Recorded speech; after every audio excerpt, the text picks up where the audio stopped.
Greetings and welcome to another episode of Women and Resistance. And Greetings. yes, greetings. I am a co-host, Adesoji Iginla, and with me before she goes into character is Aya Fubara Eneli Esquire. How are you, sister? I am doing well. Thank you. Oh, okay. As And it, you can hear me okay? I know yeah, sometimes. loud and clear, loud and Okay, clear. good. Good. And we wait for feedback from those listeners as well, and they might, you know, add to it, and then we'll make adjustments as required. Okay. Okay, so as is customary, every week we sit and talk about women and the act of resisting in whatever field of human endeavor or beneath a call of existence. But this week is no different. We are looking at the lives and times of Professor Micere Githae Mugo. So, first things first, who is Micere Githae Mugo? It is an honor to be with you here this evening, and very much looking forward to saying something that will encourage your listeners, your viewers, to embrace the concepts of Ubuntu and Utu, which I will explain in more detail. Okay. We live in very perilous times, and I hesitate to say now more than ever, but we are in the now. We must come together and recognize our humanity and the things that connect us. Mm, But what I will do is I will read something that I wrote when I was asked this question: who am I? mm, I am not M as in the plural of rice, but I'm M. I am Michere, the one who travels, the one who visits, the one whose name comes from Njeri, one of the 9 daughters of Mumi. Michere is a version of her. I am a woman. I am the mother of Mumbi and the late Njeri. I am a daughter of the Githai family and by a former marriage of the Mugo family. I am a native of Barisho, India Division, Kirinyaga district in Kenya. I am a daughter of the Kenyan soil. I am a border crosser, defying geographical containment. I am Zimbabwean. I am African. I am Pan-African. I am Nigerian. I am Jamaican. I am an internationalist. I am Black American. I am a transnationalist. I am a citizen of the world. mm, I am a communalist. Mother to my sisters and brothers' children. I am a grandmother to their children's children. I'm a great grandmother to their children's children. I am a non biological mother to countless daughters and sons in all the communities of the world where I have lived. Ha! I have been reborn many times over and over through naming. No less than 8 children that I know of, perhaps more, have been named after me internationally. Michere has become a name that has traveled across the world. I'm a teacher. I love teaching. I am passionate about teaching. I have many titles of distinction as a teacher. I call myself, and my students call me, mwalimu, one who advocates knowledge and learning. I am a student for life. I am a scholar and an intellectual, not an imposter, as one of my poems argues in my mother's poem and other songs. I am a poet, playwright, and essayist. I am also a novelist in the works. I am a lover of Africana orature and the oral traditions of our people. And I hope that today you would join me as we have this conversation about who we are and our traditions. I am deeply rooted unapologetically in indigenous Africana sites of knowledge. But I am also a creative seeker of knowledge, wherever it comes from, without barriers. Mm. I am a human rights activist driven by the spirit and visions of Utu and Ubuntu. My favorite motto is I am because we Yes. are. Yeah. And since we are, therefore I am. This is a quotation from one of my favorite teachers of all time, Professor John Mbiti. In his work on African religion and philosophy, he argues that this is the African philosophy of life. I love, love, love the Shona greeting, in which you ask me, how are you? Ask me, how am I? How are you? And my response would be, I will tell you, I am well if you are well. Well, yeah. I am a two-time cancer survivor, still battling the second bout of multiple myeloma, a cancer of the bone marrow, but I am marching forward. I am a loser at times, but more often a winner. No. Yeah. I, I'm Micere Githae Mugo. I am above labels and beyond definitions. I have far too many identities to bow to containment. I am a swimmer in the stream of life. I am, I am, I am. Does that answer your question, young man? Yes, I mean, and you can't put a final point to it. It's a remarkable insight into a life that we're about to learn more about. And so, how would you say you came into what made you who you are writing? You always have to start from the source. You have to start from the beginning, Mm. right? So I was born on December 12th, 1942. As I told you already, in Barisho in Kenya. And I was born to what might be described as very progressive parents. My father was a senior chief, Richard Karuga Githai, and my mother was Grace Njeri Githai. You can already see the colonialism, right, Yeah, in the yeah, the names. names. Yeah. Yes, yes, yes. And I believe you also had a name. You were given a Yes, Christian name. of course, we were all given these Christian names. As you can see from my writings, I don't use it, but if you want to share, you can share it. I believe your name was Madeline. Yes, you would have to study the Bible to understand some of the origins of these names.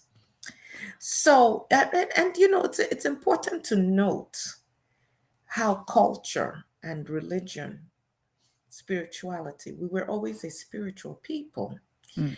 But when you're told that in order to get the education that you believe is necessary for forward movement that you must take on the names and culture of a different group to be accepted by God. Of course, back then, we just did it. Some, of course, resisted, but those who wanted to get into the schools, you went along. So I attended um, Alliance Girls High School and Limuru Girls High School. Mm. Um, I did marry. I was married briefly to Dr. John Njuguna Mugo, which is where you get the Mugo from. We had two daughters, Mumbi Wa Mugo and Njeri Ku Mugo. I will tell you a little bit more about them. I don't go so much into my marriage, just to know that at a point we got divorced, and I proceeded to raise my children as a single mother. So I understand life as a woman from multiple lenses, if you will. I earned my Bachelor of Arts degree at Micere University in Well, 1966.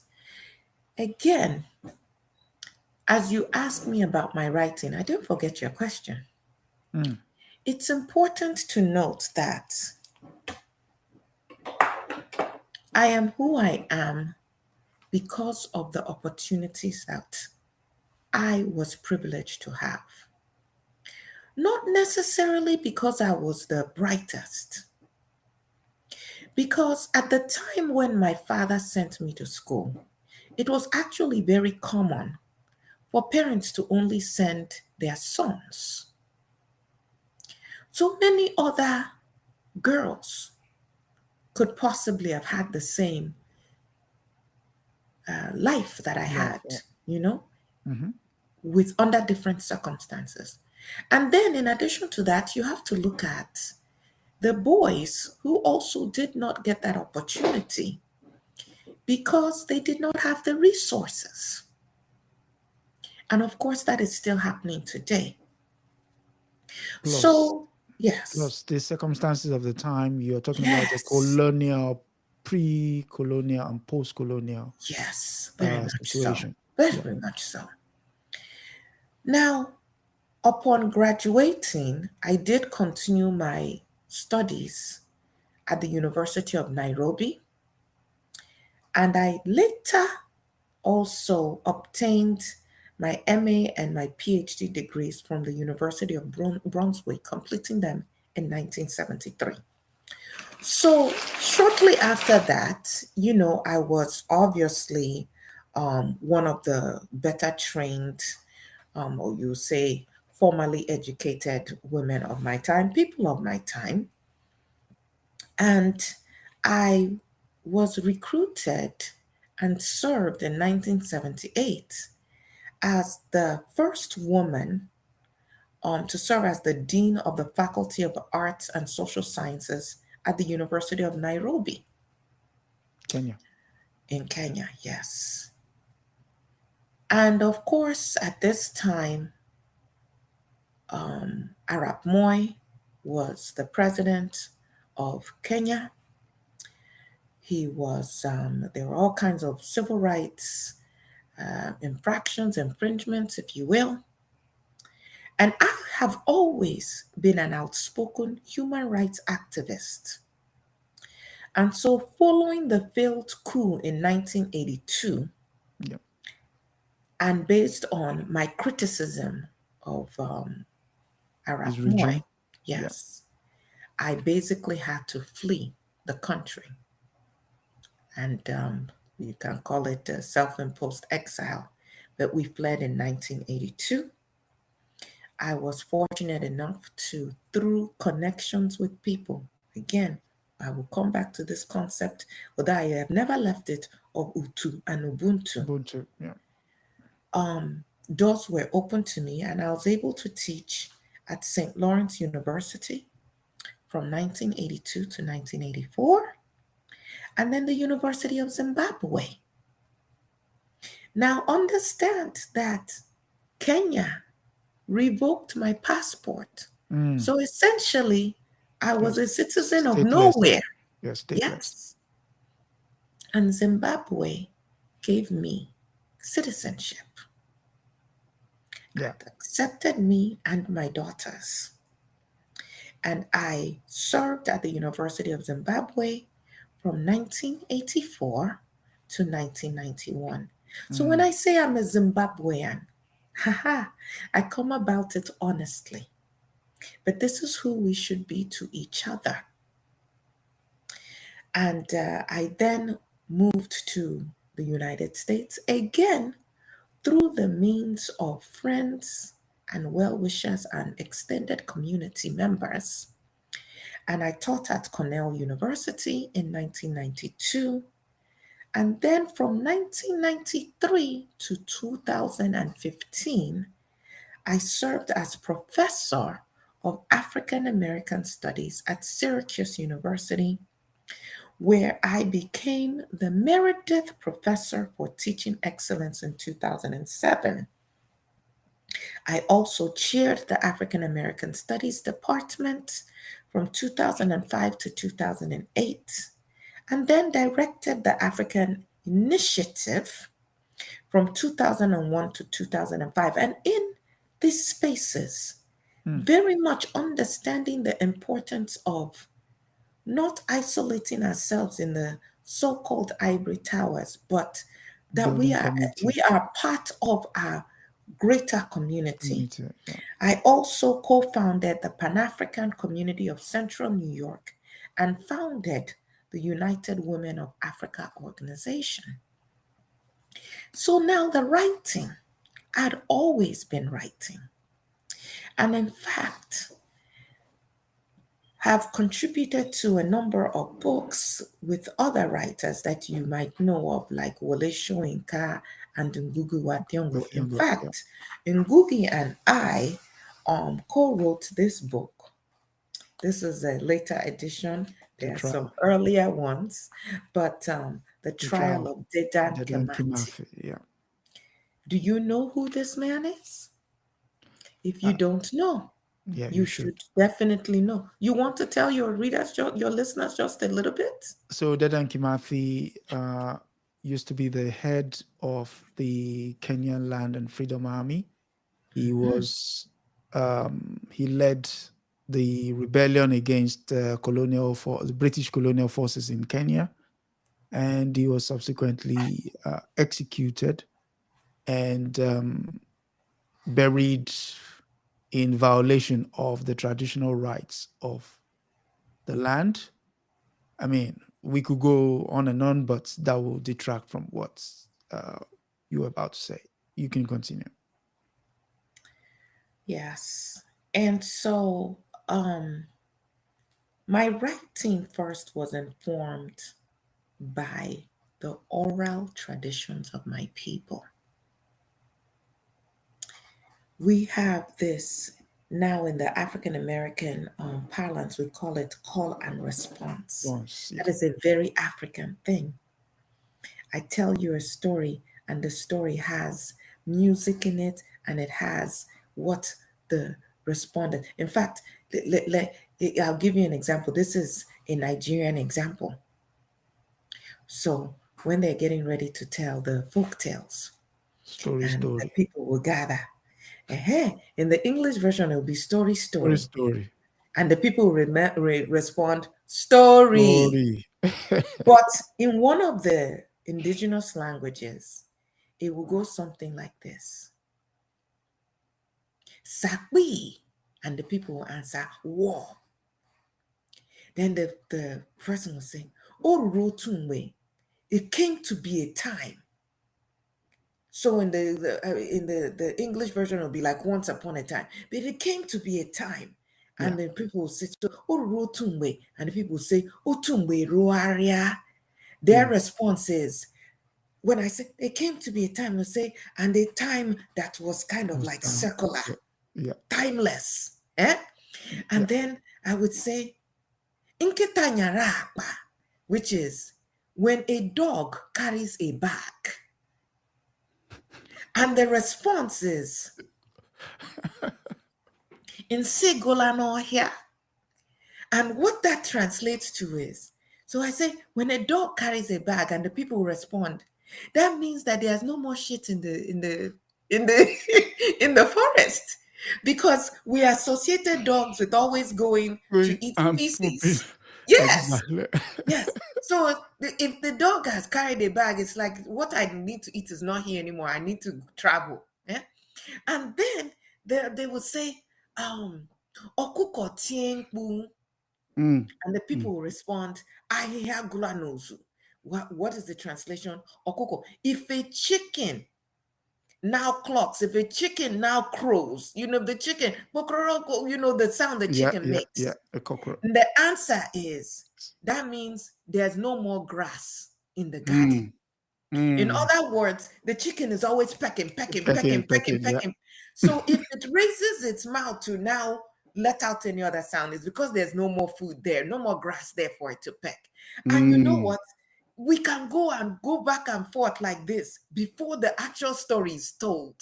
Mm-hmm, And it's mm-hmm. a way of teaching riddles, a Yeah. way of sharpening critical thinking skills. Because you Right. say, why is the dog carrying a bag? You know? Mm. uh And then the story will go. So you people have a story in English that the kids would read, Jack and the Beanstalk. Oh, good. But before Jack and the Beanstalk, we had traditional stories like um, The one that has tortoise. to do with Udala tree. And we will Mm-hmm. sing a song, Udala mo puo, and the people say, Nda puo puo puo, Nda munye na mo Nda. So you see, you came back to your question about writing. Mm, mm. It came out initially. It wasn't formed initially from the oral traditions, from the stories that we were told, that we heard, the language and the way that we heard our elders conversing, and how they would use riddles and parables, Mm. right? Yes, yes, yes, yes. And then I went to the formal education, and then they say, no, you have to learn Greek and learn Latin, That's it. and you have to write prose in such a way and poetry in such a way. And so for a long time, I actually censored myself. It Mm. wasn't until I read P. Bitek's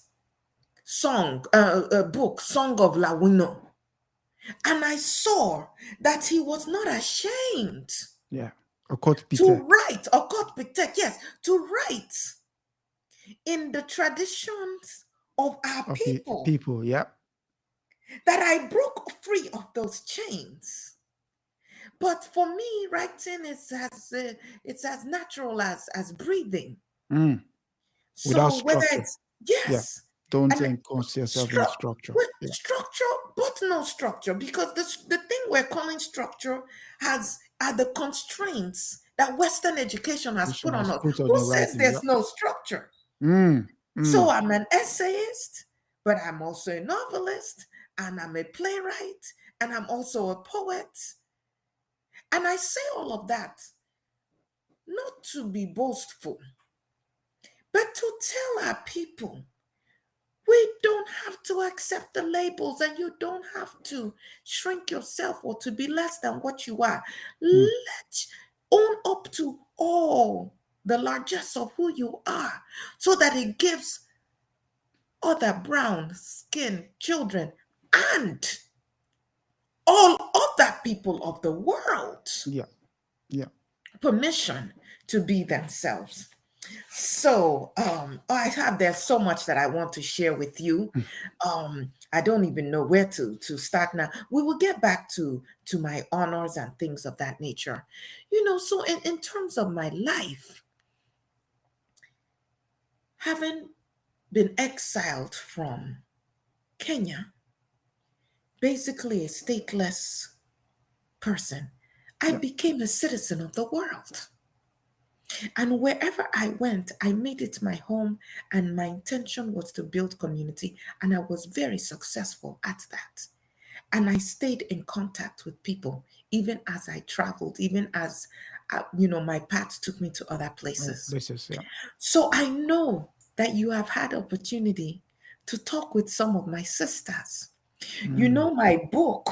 Um, my book that deals with Utu and Ubuntu as Africana principles, right? African orators, yep. Yes. The imperative of Utu and Ubuntu in Africana scholarship. It's a book that I put together. One of the poems that I actually start the book with, you covered when you talked with my sister Asata Shakur. Yep. She says, continue the The traditions. auditions.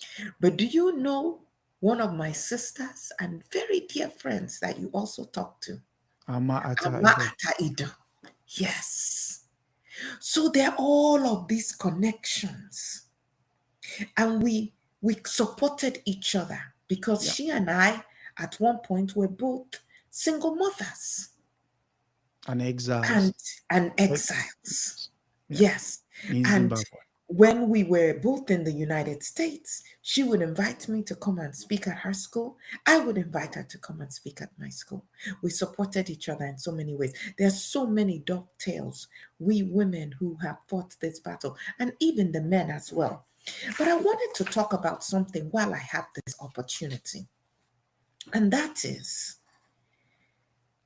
some people say that I coined the terminology of feminine masculinity.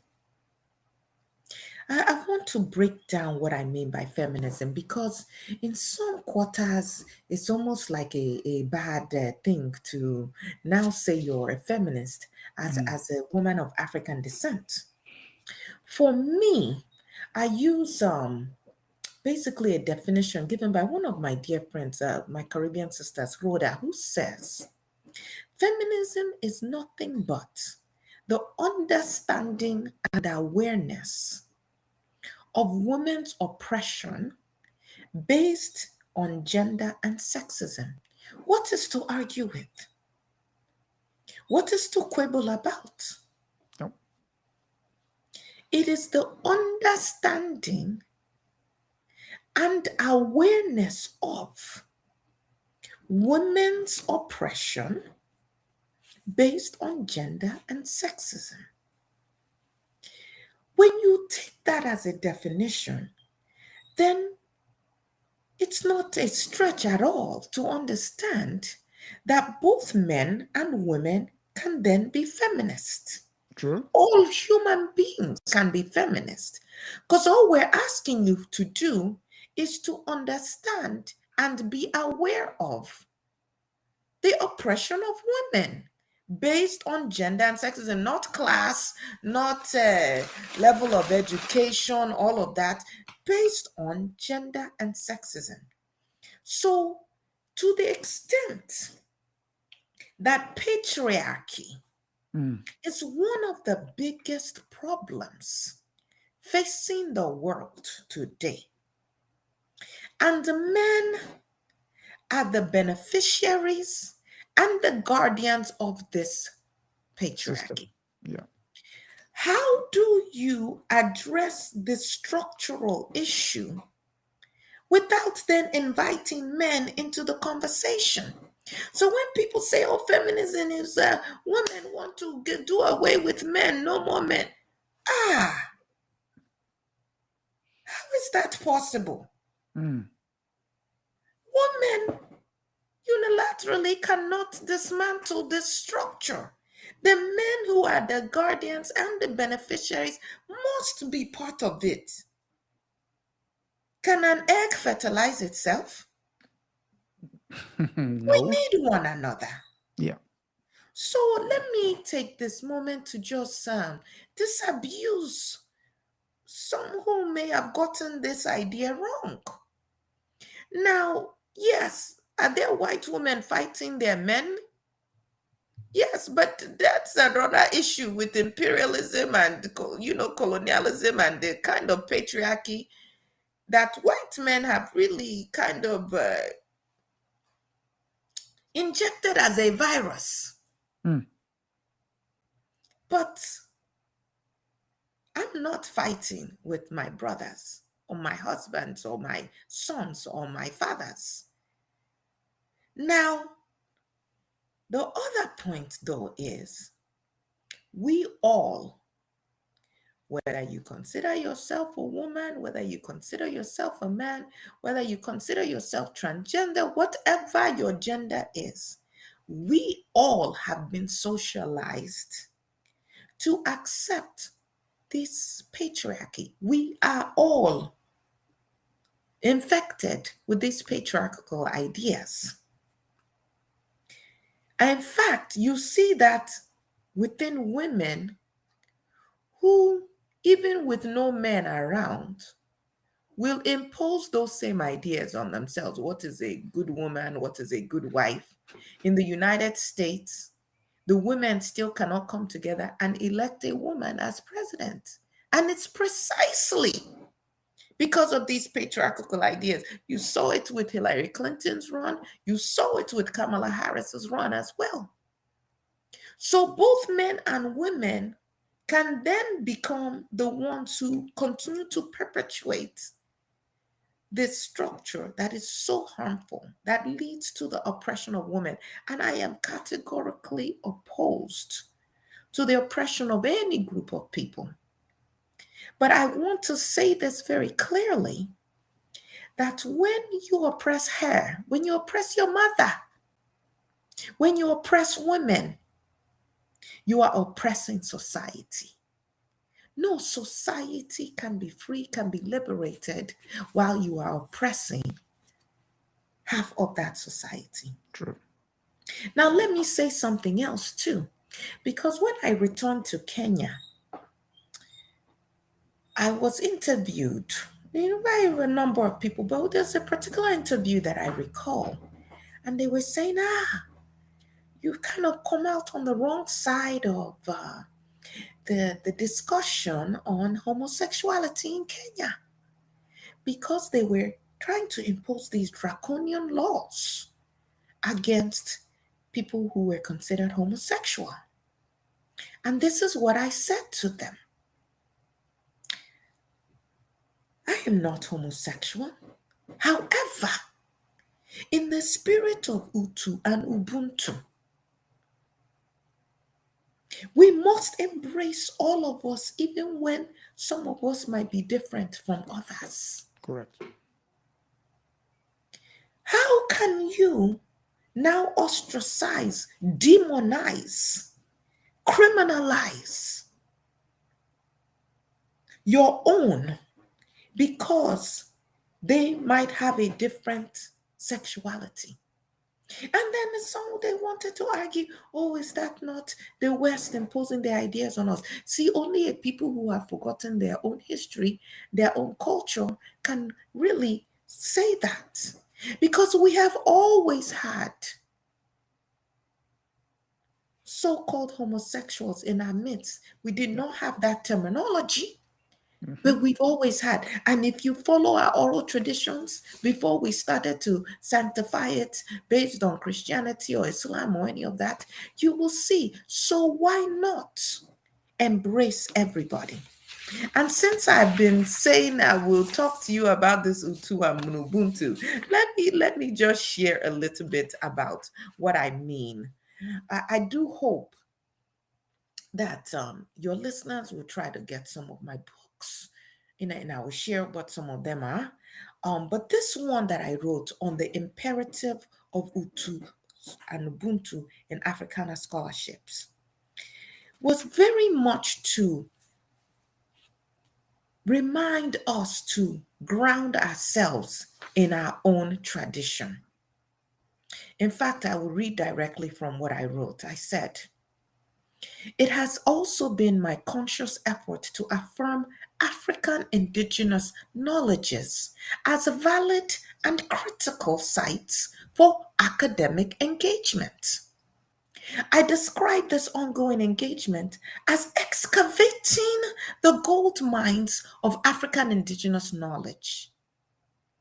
Not just, uranium and cobalt and all of that. We have riches that far exceed these mineral resources. Yeah.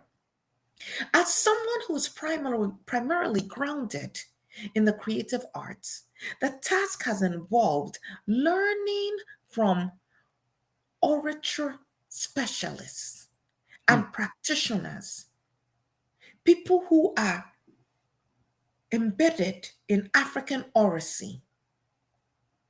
In African orature, discourse is both conversational and interactive, as I demonstrated earlier. Yeah. The orator considers her or his audience, fellow travelers, and essential participants in the narrative that he or she is unfolding. To ensure this, she will pause from time to time and either ask them a question or invite their involvement, usually by using what the Black Arts calls call and Call and response, response. or by building into the spoken text refrains, repeated statements that reinforce the theme of his or her presentation. Mm. So when I talk about Ubuntu, again, it's based on the writings of Professor John Mbiti. I am because you are, since you are, therefore I am. Oratory or verbal art in many African societies reflects this shared worldview. As I already told you about the Shona greeting, you ask me how am I, and I say I am well if you are well. Well. But do you know that we will go beyond that? Yeah. You say, how are your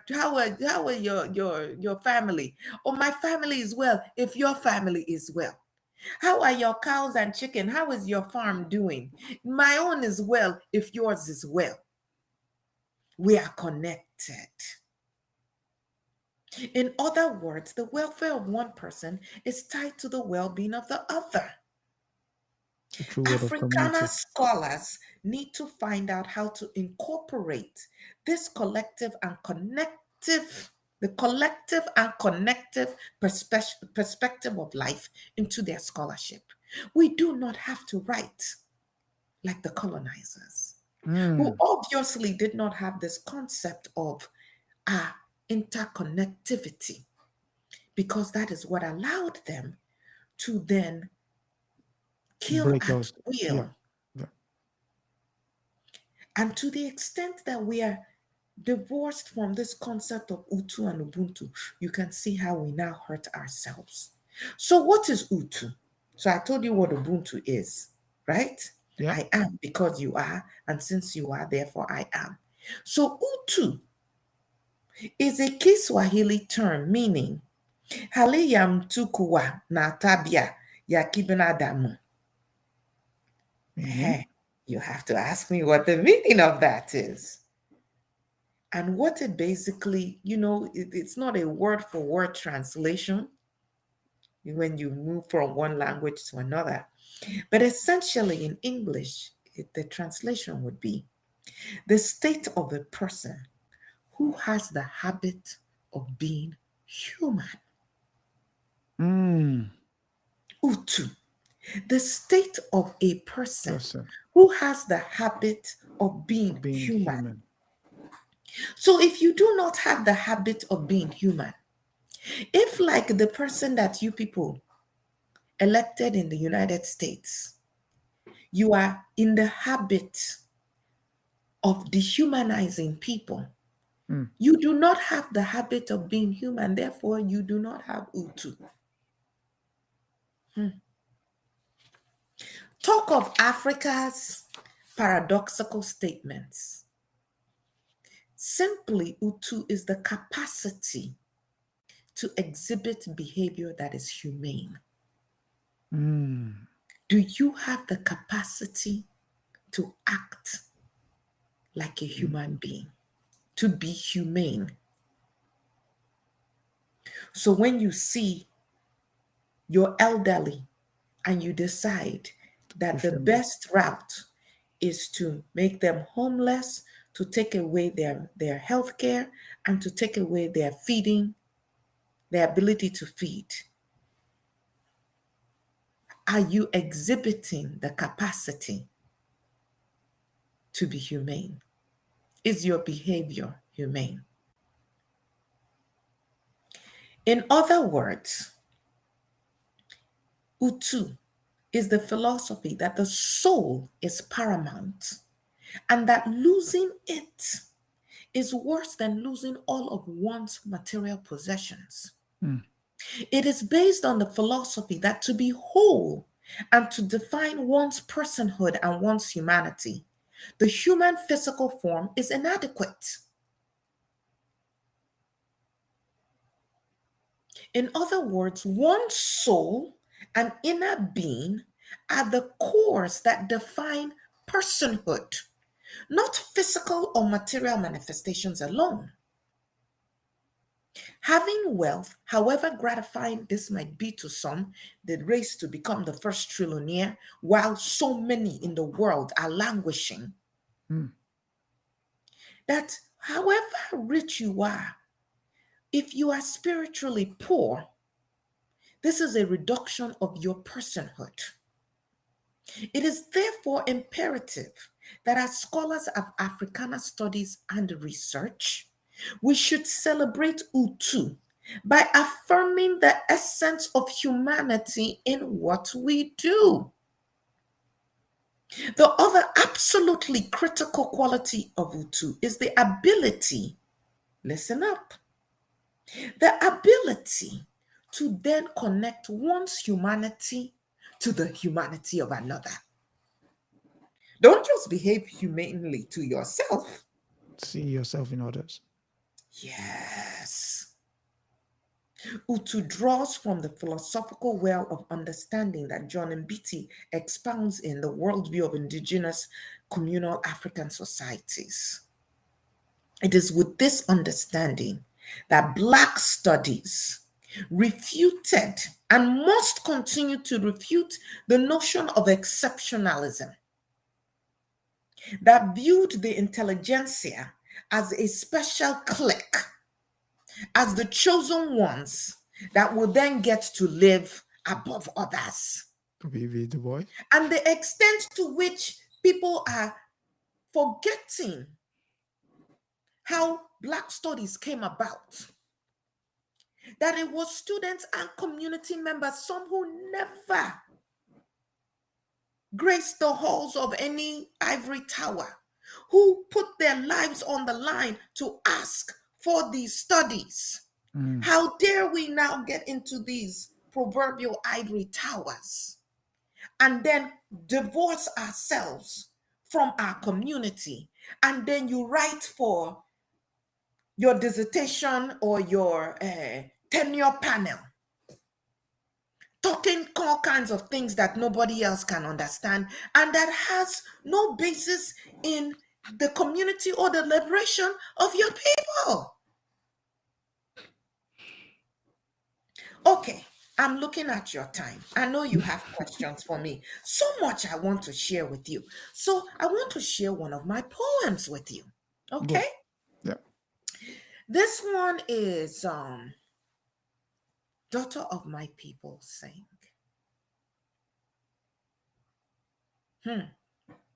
So when I say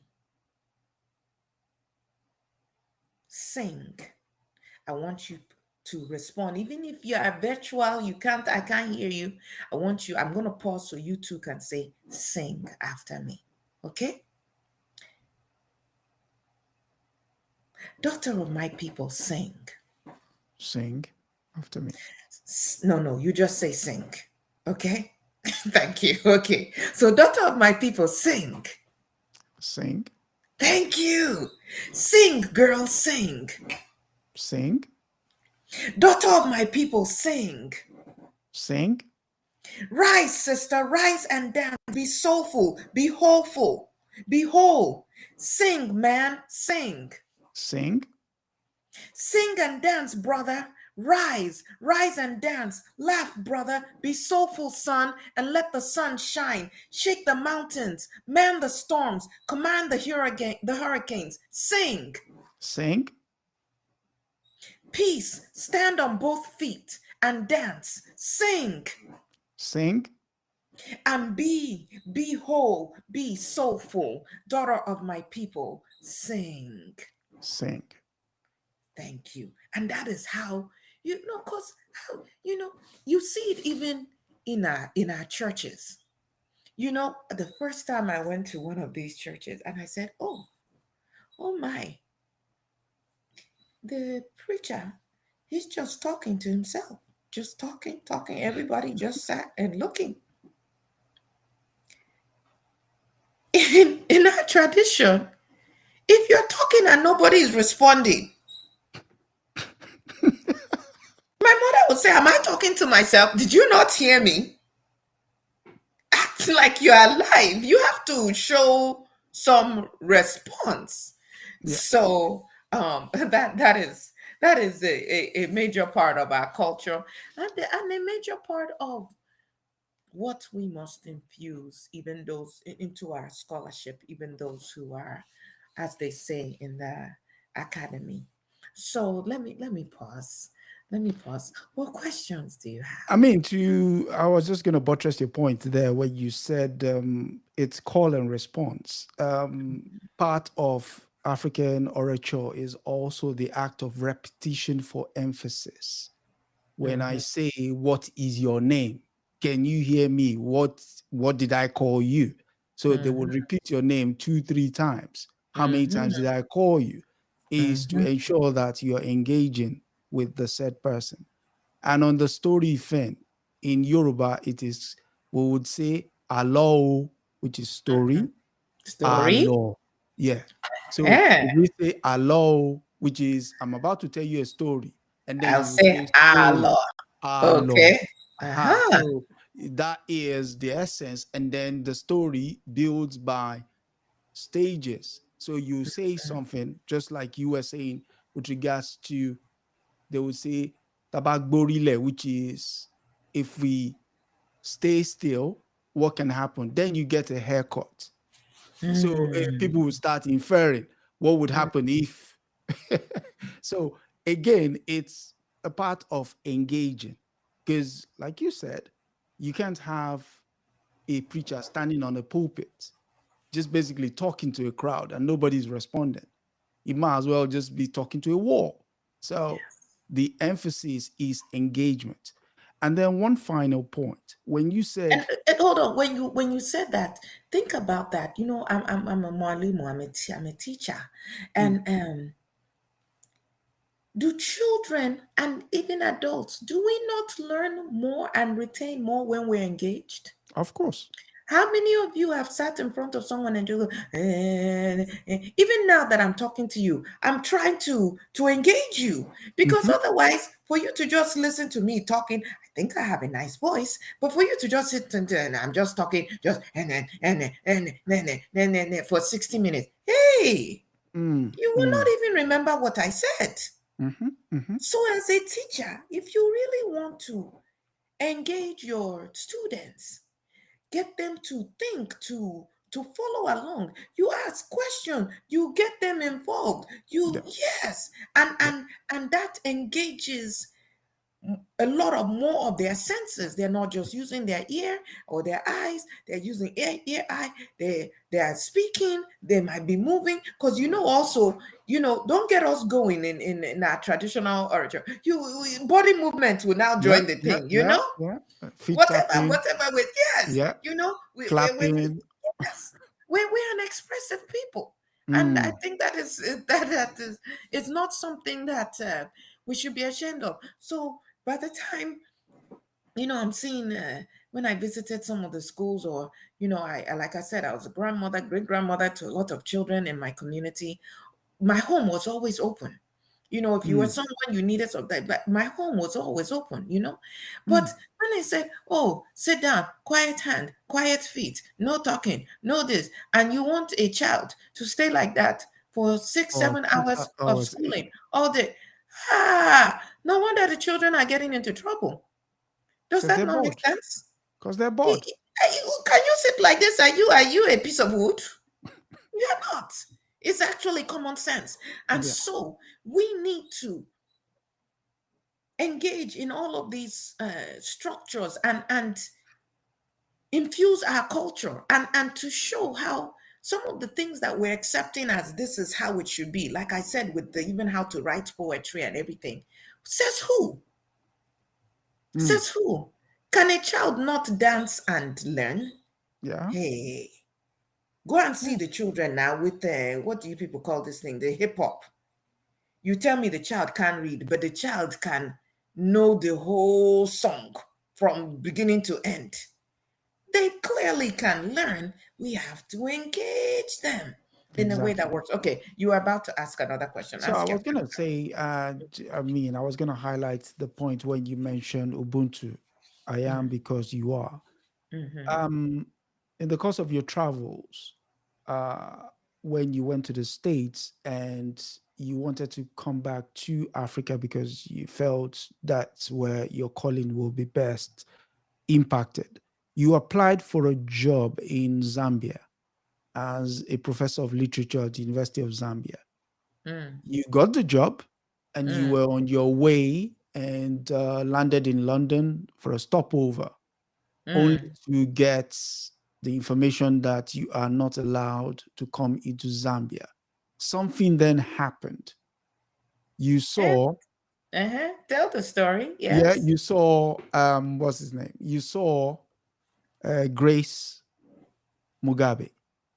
Mm, Grace Mugabe was the first wife of Robert Mugabe, who happened to yes. be of Ghanaian descent.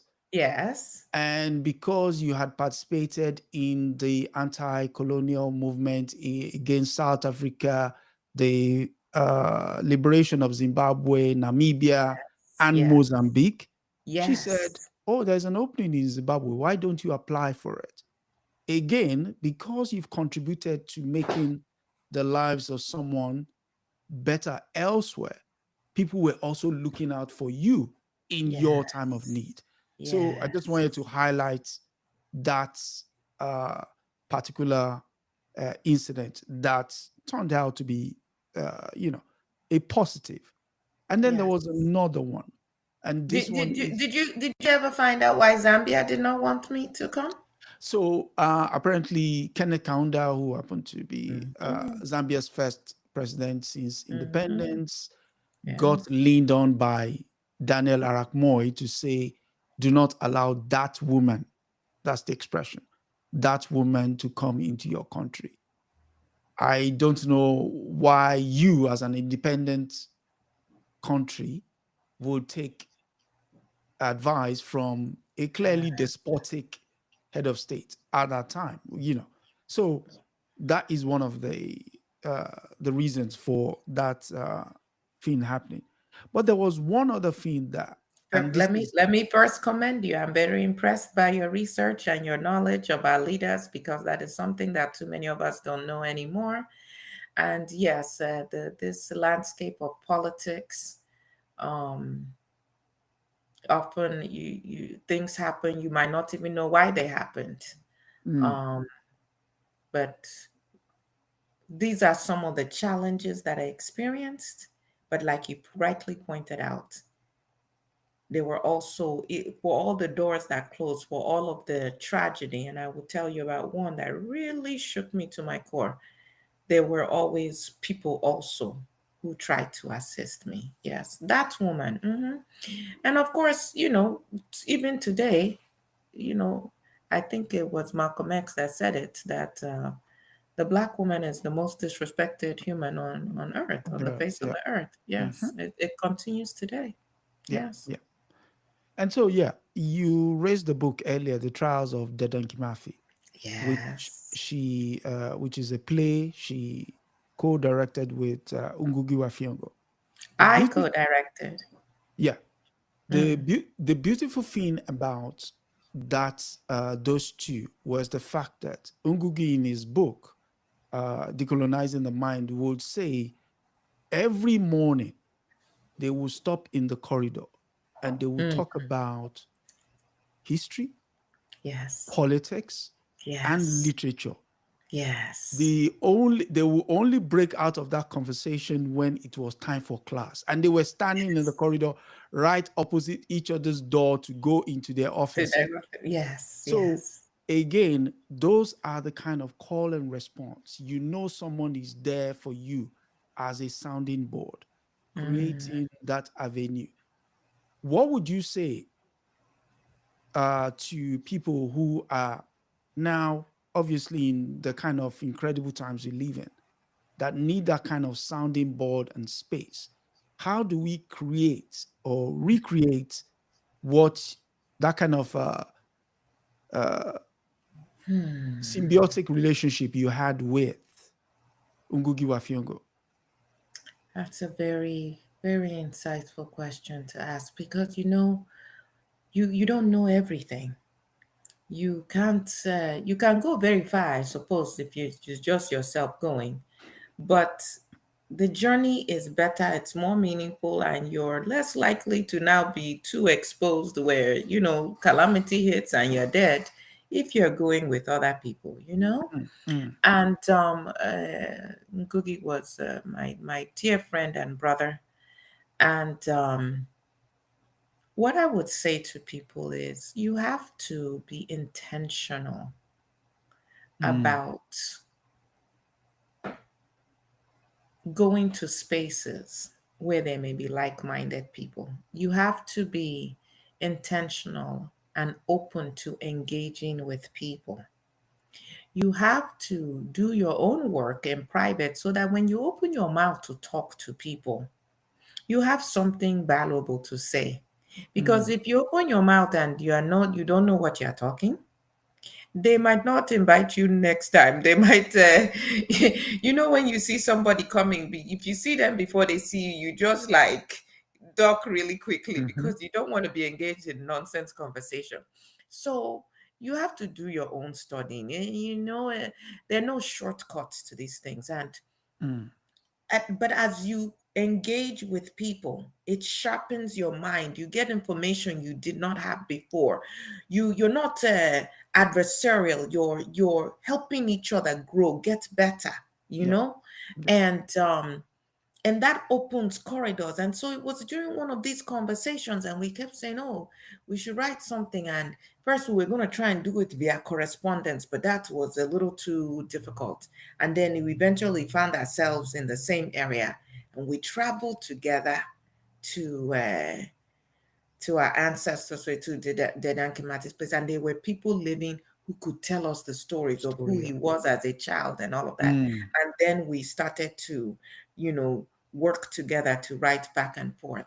And one of the most rewarding experiences of my life, and like I said, I went on to write and contribute to many other books with other writers as well. But to answer your question directly, you need to study yourself, have something to offer, and then you need to find where are some like minded people. And you don't have to be in the university in academia to do this.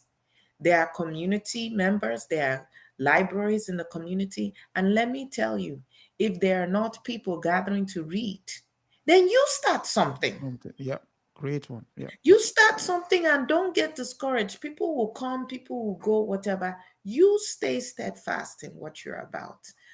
That is very important. But of course, now you people with all this technology, you can actually, correspond even with people that are not in your, immediate vicinity. But Mm, it's very important, very, very important to do. Yes. mm, mm.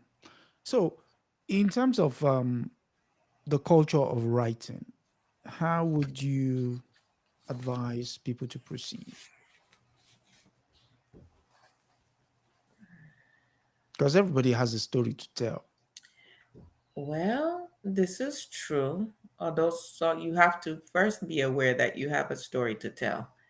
So I think that something that greatly contributed to my writing, like I mentioned earlier, was the oral traditions and just hearing those stories. But then it was also reading other writers. I think that to be a good writer, it's helpful to also read other writers. Mm, And then there's no getting around. You must write. mm, You must write. Not think about writing. not pray about writing, not hope to write. And you're not necessarily writing because, oh, every line I write is going to be Pulitzer Prize winning, whatever. That is not what should motivate you to write. It should be the telling of a story, the sharpening your own mind by putting your thoughts down on paper. It should be the wanting to leave a legacy for others. And so you give yourself permission to stop censoring yourself mm, and you just write. Now, mm, there might come a time when you write and you realize, or someone around you that you share your writing with says, this, you must do more with this. But like poetry, I just wrote. And when I had a play that I felt needed or story that needed to be told, what better way to tell the stories of our ancestors than through plays mm, that can be acted out where the people can come alive to the audience. But then the essays were also about me stretching my mind around a concept or a thought. What do I really think about this? mm, And what is the basis for my belief or my thought or whatever conclusion I've arrived at? And as you write, you're sharpening yourself. And if you give someone that writing to read and they have some questions for you, then it allows you to even go and further think through things. And it is through this process that we're also going to problem solve. yeah, Right. So that is what I would share. Now I'm mindful of the time, and I cannot have this conversation with you without speaking about my daughters, um, Mumbi and Njeri. Ah, they were my daughters, but I called them my friends and I called them my comrades. We went through this life, the exile, the concerns and feeding, and how we were going to travel and where we were going to live, everything. We experienced it all together. And they were my caretakers when I battled cancer the first time. They will also, some of you may have met them anywhere I went to speak. Mumbi and Njeri, maybe both of them, maybe one of them, they would be in the back of the room with my books. They were the ones who coordinated so much for me. Wonderful daughters. They they imbibed the culture of Utu and Ubuntu. In fact, some of every person that I was involved with is an auntie, is an uncle, is a sister, is a brother, and some of their aunties and uncles would when they would talk about my daughters, they were just so impressed about how open in terms of our African hospitality they were. mm, I raised them to know our culture. And they took care of me when I was battling cancer the first time. And I even got a bone marrow transplant. Oh, it was such a painful experience. And then I was in remission for a few years. But cancer likes when your life is in disarray. Cancer likes when you are stressed out. So, message to all of you, find ways to have more of a peaceful existence. mm, mm, And so, Njeri ended up with cancer herself, ovarian cancer, when she was teaching in China. mm, And Njeri died in 2012. And my mother also passed away around this. And I'm telling you, it just threw my life into a tailspin. And don't you know that cancer came back, and it came back this time with a vengeance. And so I battled that until I finally chose to go and meet my ancestors in 2023. Um, But I have no regrets about my life. I have no regrets about being the activist that I was from a young age, and that I consistently lived what I believed. I received many awards as a result of some of the work I did. I was awarded a Doctor of Letters honorary degree from the University of Nairobi in 2020. I was awarded the Elder of the Burning Spear in 2012. I was awarded the Mwalimu Julius Nyerere Distinguished Lecturer Award.